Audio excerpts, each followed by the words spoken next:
Hello, नमस्कार दोस्तों, good mornings.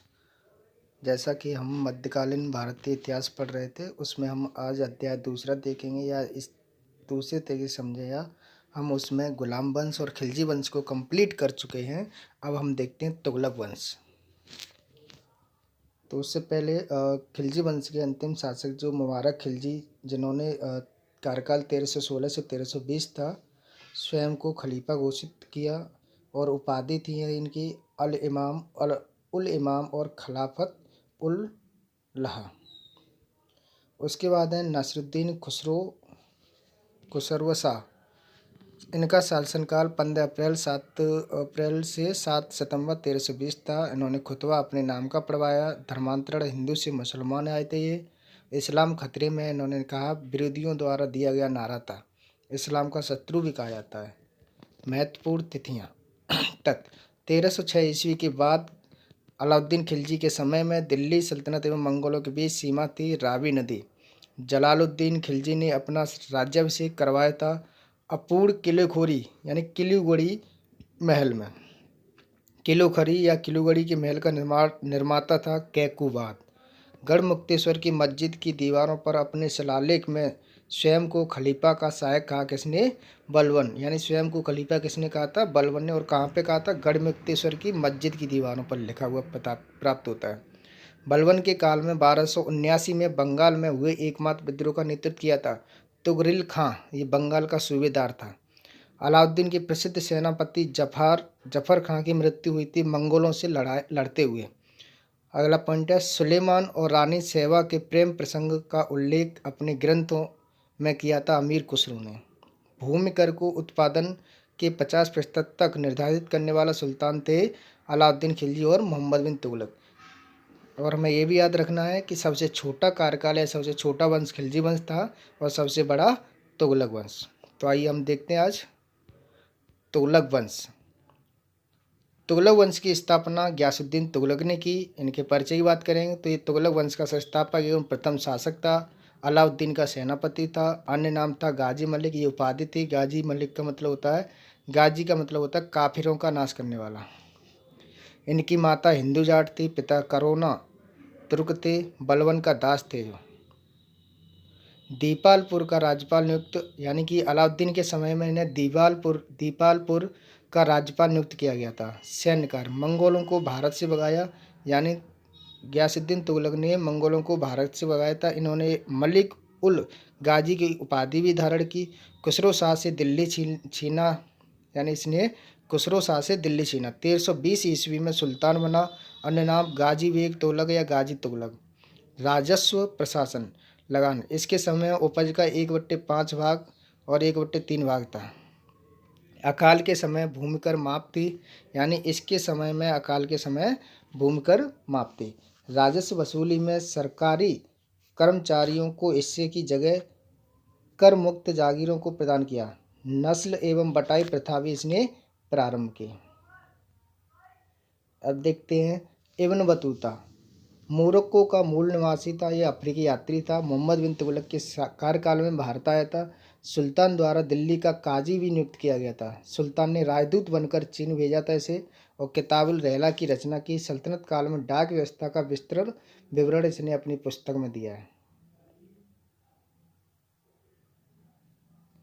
अब बात करते हैं गयासुद्दीन तुगलक के बाद आते हैं मोहम्मद बिन तुगलक। इसने दीवान अमीर कोई की स्थापना की और कृषि की उन्नति के लिए एक न्याय विभाग की स्थापना की। अच्छा, इसने मुख्य कार्य थे कृषकों को प्रत्यक्ष सहायता भी देना प्रारंभ किया। आधिकारिक भूमि को कृषि कार्यों के अधीन लाना इसने प्रारंभ किया है, यानी ज़्यादा से ज़्यादा भूमि को कृषि से जोड़ना। राजधानी परिवर्तन के लिए जाना जाता है। सबसे पहले प्रयोगों में से एक कार्य था, इसने दिल्ली से दौलताबाद राजधानी परिवर्तन किया। इब्न बतूता का कथन है दिल्ली के नागरिकों को दंड देना। के एम निजाम का कथन है देवगिरी का नाम दौलताबाद रखना। अच्छा, आगे देखते हैं। प्रथम सुल्तान था जो हिंदुओं के त्योहारों में होली में भाग लिया करता था। गैर तुर्कों और भारतीय मुसलमानों को भी सरकारी पदों पर नियुक्त किया। ये भी याद रखना में कि गैर तुर्कों और भारतीय मुसलमानों को इसने सरकारी पदों पर नियुक्त किया। जैसे बर्नी लिखते हैं, इनकी कटु आलोचना करते हैं। सिक्कों पर उत्कीर्ण शब्द अल सुल्तान जिल्लीला अल सुल्तान जिल्लिल्लाह, यानी कि सुल्तान ईश्वर की छाया है, ईश्वर सुल्तान का समर्थक करता है। उसके बाद देखते हैं, इसने स्वर्ण सिक्के यानी दीनार एवं बतूता के अनुसार थे। बरनी के अनुसार 5 मुख्य योजनाएं भी थी। दोआब में कर वृद्धि की इसने, देवगिरी राजधानी घोषित की थी, सांकेतिक मुद्रा जारी की थी जो इसकी विफलता के कारण भी थे। खुरासान पर आक्रमण हुआ था और कराचिल पर भी अभियान किया जाता है।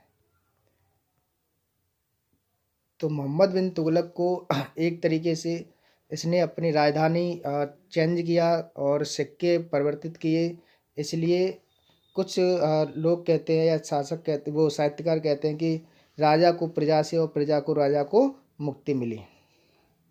अब देखते हैं फिरोज शाह तुगलक। तुगलक वंश का सबसे प्रतापी शासक और सबसे बड़े कार्य करने वालों में से एक थे फिरोज शाह तुगलक। इनको हम FST के नाम से भी जान सकते हैं। तो इसने सबसे पहले कार्य देखेंगे तो इसने अपने शासनकाल में अनुवाद विभाग की स्थापना की, संस्कृत ग्रंथों का फारसी भाषा में अनुवाद कराया था। दीवान खैरात सबसे बड़ा पद था, यानी गरीब मुसलमानों को सहायता देने के लिए, अनाथ स्त्रियों को आर्थिक सहायता देने के लिए, विधवाओं को सहायता देने के लिए, गरीब मुसलमान लड़कियों के विवाह की व्यवस्था करने के लिए और राज्य के खर्च पर हर्ज की व्यवस्था। यानी ये पॉइंट हमें याद रखना है कि राज्य के खर्च पर हज की व्यवस्था की।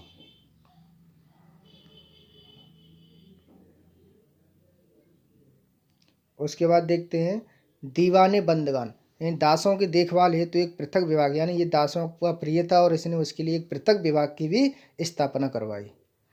ब्राह्मणों पर इसने जजिया कर लगाया। दिल्ली के समीप 1200 नए फलों के बाग लगवाए, यानी अपने राजस्व को बढ़ाने के लिए इसने 1200 नए फलों के बाग लगवाए। अशोक के 2 स्तंभों को मेरठ एवं टोपरा वर्तमान अम्बाला से दिल्ली लाया गया। हक्र सब, इसने सिंचाई कर लगाने वाला दिल्ली का प्रथम सुल्तान था, यानी कि सिंचाई कर। शाही नहरों का पानी प्रयोग करने पर पैदावार का 1/10 भाग सरकार को देता है। इसने 5 बड़ी नहरें लगवाई, नहरों का निर्माण करवाया था। इस पर उसने जैसे अगर शाही नहरों का पानी का प्रयोग कर रहे हैं अपनी खेती के लिए तो उसको अपनी पैदावार का 1/10 भाग देना होता था। रोजगार दफ्तर, नियुक्ति के लिए एक दफ्तर बनाया इसने जिसको रोजगार दफ्तर के नाम से जाना था। गुण एवं योग्यता की पूरी जांच पड़ताल के बाद अधिकारियों को, लोगों को रोजगार दिया जाता था। दारुल सफा, यानी कि असहाय लोगों की सहायता के लिए खैराती अस्पताल की स्थापना की और कुशल हकीम की उपलब्धता की। लोक निर्माण विभाग की स्थापना भी की इसने। 300 नवीन नगरों का निर्माण कराया। प्रमुख नगरों में फतेहाबाद, हिसार, फिरोजपुर, जौनपुर, फिरोजाबाद। ये फिरोजाबाद फिरोज शाह कोटला वाला है। बंगाल अभियान भी हुआ था इसके समय में। पंडुआ का नाम फिरोजाबाद रखा, इकदला का नाम आज़ादपुर रखा। मुख्य वास्तुकार थे मलिक गाजी सेना, याद रखने वाला पॉइंट, मलिक गाजी सेना इनके मुख्य वास्तुकार थे। तुगलक वंश का अंतिम शासक नासिरुद्दीन महमूद था। ख्वाजा जहां द्वारा जौनपुर के स्वतंत्र राज्य की स्थापना हुई इसके समय। पंजाब का सूबेदार खिज्र खां स्वतंत्र हुआ था। नुसरत शाह की चुनौती थी इसी के समय। तैमूर का भारत पर आक्रमण भी हुआ था। शहंशाह की सुल्तान दिल्ली से पालन तक, यानी कि प्रसिद्धि थी, इसके बारे में प्रसिद्ध कथन है। मृत्यु के साथ ही तुगलक वंश का अंत हो गया, यानी नासिरुद्दीन महमूद तुगलक वंश का अंतिम शासक था। उसके बाद देखते हैं महत्वपूर्ण तथ्य। 1398 ईस्वी में तैमूर के आक्रमण के परिणाम स्वरूप दिल्ली सल्तनत एवं तुगलक वंश दोनों नष्ट हो गए। 1413 ईस्वी में सरदारों द्वारा दौलत खां का दिल्ली के सुल्तान के रूप में चयन किया गया। खिज्र खां दिल्ली के सुल्तान दौलत खां पर विजय प्राप्त करके तैमूर द्वारा नियुक्त लाहौर का सूबेदार हुआ था ये, और 1414 ईस्वी में दिल्ली पर अधिकार कर सैयद वंश की स्थापना की। तो सैयद वंश में खिज्र खां थे महत्वपूर्ण। उसके बाद और ज़्यादा कोई महत्वपूर्ण नहीं है। इसके बाद आता है लोधी वंश, इसको हम कल पढ़ेंगे।